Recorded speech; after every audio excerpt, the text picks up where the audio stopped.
ठाणे महापालिकेच्या स्वच्छता ही सेवा या अभियानाचा शुभारंभ मंगळवारी मुख्यमंत्री एकनाथ शिंदे यांच्या हस्ते पारसिक रेती बंदर विसर्जन घाट इथे करण्यात आला। यावेळेला पारसिक घाटावर उपस्थित असलेल्या नागरिकांना आरोग्यासाठी स्वच्छता महत्त्वाची असून प्रत्येकाने स्वच्छतेबाबत जागरूक राहण्याचे आवाहन करत मुख्यमंत्र्यांनी सर्वांना स्वच्छतेची प्रतिज्ञा दिली। यावेळेला खासदार नरेश म्हस्के, पालिका आयुक्त सौरभ राव, अतिरिक्त आयुक्त 1 संदीप माळवी, अतिरिक्त आयुक्त 2 प्रशांत रोडे, उपायुक्त मनीष जोशी, शंकर पाटोळे, वैद्यकीय अधिकारी राणी शिंदे, कार्यकारी अभियंता सुधीर गायकवाड यांच्यासह पालिकेचे कर्मचारी उपस्थित होते।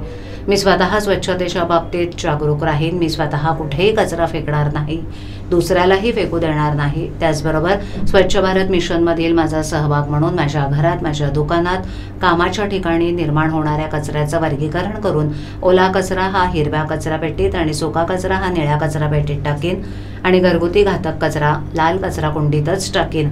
तसंच प्लास्टिक आणि थर्माकोलच्या वापराला प्रतिबंध करून माझे ठाणे शहर पर्यायानं माझं राष्ट्र, माझा देश प्लास्टिक आणि थर्माकोल मुक्त होण्यासाठी मी सदैव कटिबद्ध राहीन, अशी शपथ देऊन मुख्यमंत्री एकनाथ शिंदे यांनी स्वच्छता ही सेवा या अभियानाचा शुभारंभ केला।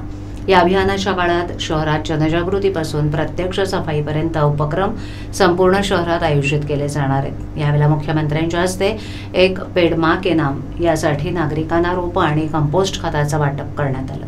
स्वच्छता ही सेवा हे अभियान 17 सप्टेंबर ते 2 ऑक्टोबरपर्यंत देशभरात मोठ्या उत्साहात साजरा होणार आहे।